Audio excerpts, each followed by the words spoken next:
रूपा जगताप रेसिपीमध्ये आपल्या सर्वांचं खूप स्वागत. कसे आहात तुम्ही? मजेत ना? आज आपण एक पायाची रेसिपी बनवतोय. मी पाया सूप वगैरे तुम्हाला दाखवलं. आज आपण पायाच्या त्या नख्या आहेत ना, अख्ख्या त्या अशा नख्यावरती गॅसवरती पकडायच्या, चांगल्या भाजून घ्यायच्या. गॅसवरती चांगल्या भाजून घ्यायच्या.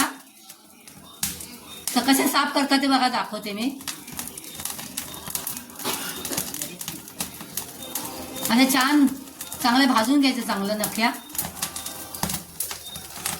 गरम गरम अशा भाजून घेतलेल्या आहे खलबत्त्याच्या बत्त्या. आणि त्याच्यावरती असं असं जोरात प्रहार करायचा आहे, मारायचं असं. मग ते निघून जातं बघा. हे बघा असं एकदम बघा, हे असं निघून जातं बघा. आणि अशा सुंदर सुंदर नख्या बाहेर येतात बघा. असं बघा, एकदम एक दोन एक दोन असे टोके मारले ना तर ते निघून जातं बघा. एकदम चांगलं भाजून घ्यायचं, म्हणजे ते आपोआप पटापट निघतात बघा. असं हे असं आपण सर्व नख्या काढून घेऊया, स्वच्छ करून घेऊया नख्या. चांगले भाजून घेतलेत आणि त्याचे नखे काढून घेतलेत.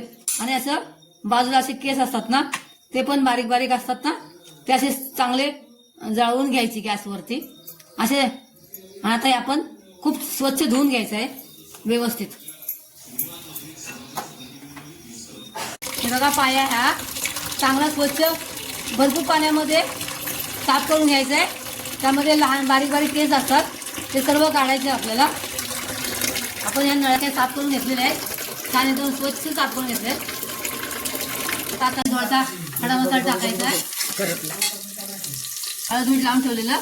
आता त्यामध्ये कांदा टाकलाय कुकरमध्ये, आणि त्यामध्ये तेल टाकलंय, आणि ते पाया त्यामध्ये टाकून चांगला हलवायचं आहे.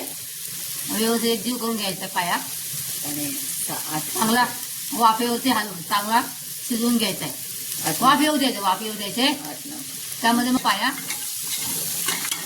आता छान असा परतून घ्यायचा कांद्या तेलामध्ये. पाया त्याचे धार दाखवून आणले पाहिजे. पायामध्ये आपण गरम पाणी टाकून 7-8 शिट्या काढायच्या आहेत. 2-3 शिट्या झालेल्या आहेत. आता 2-3 शिट्या अजून बाकी आहेत. आता आपण हा गरम मसाला जरा भाजून घ्यायचा आहे. त्यामध्ये काय काय बघा, मिरं, दालचिनी, चक्रीफूल आणि लवंगा जरा चांगलं गरम करून घ्यायचं आहे. थोडासा श्रीफळा,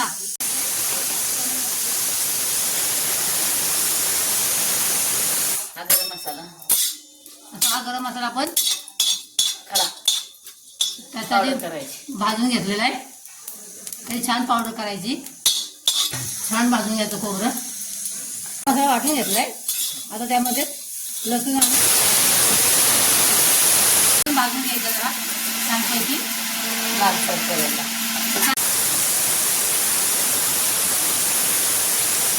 टमाटा, कांदा भाजून झाला आपला. आता त्यामध्ये आपला टमाटा भाजतोय. त्यामध्ये कढीपत्ता आणि मिरच्या आपण भाजून घ्यायच्या आहेत. आणि आता हे सर्व वाटून घ्यायचं आपण. बघा, इकडे आपलं पाया शिजवून झालेला आहे आणि खूप सुंदर छान शिजलेला आहे. आता यातलं आपण एक एक पेला पाया सूप काढून घ्यायचं आहे प्यायसाठी.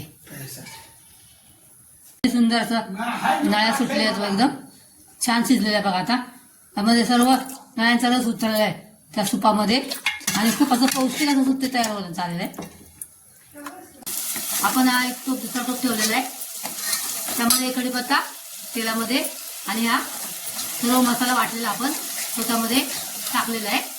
मसाला छान वाटून घ्यायचा आहे. हे लाल तिखट आहे, मिरची पावडर, लाल कलरची मिरची पावडर टाकलेली आहे. घाटी मसाला आहे, तो 2 चमचे टाकणार आहोत आपण पायाचा कांदा आणि खोबरं वगैरे भाजून घेतलेलं होतं, त्यामुळे हा लगेच भाजला जातो. सूप सोडायची त्याच्यावर.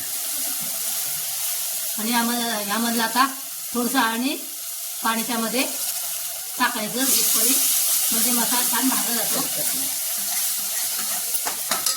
आणि मसाला करपत नाही. कडांमध्ये बघा छान बाजूने तेल सुद्धा लागले. त्यामध्ये आपण त्या नखे टाकायचे आता, पाया टाकायचे त्यामध्ये आता आपण टाका.